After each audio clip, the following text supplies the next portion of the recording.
High বন্ধুরা, আশা করি তোমরা সবাই ভালো আছো। চলো আজকে আমি চলে এসেছি ইস্কন মন্দিরে, পানিহাটি।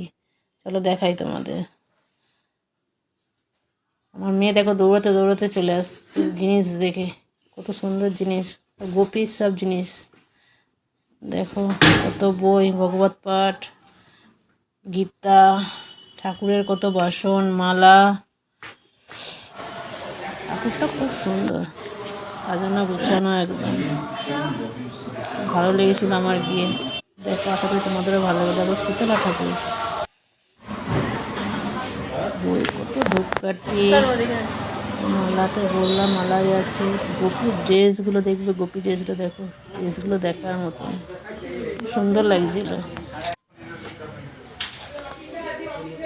ওড়নাগুলোও ভালো লাগছিল। এই যে আমরা স্থান থেকে বেরিয়ে যাচ্ছি।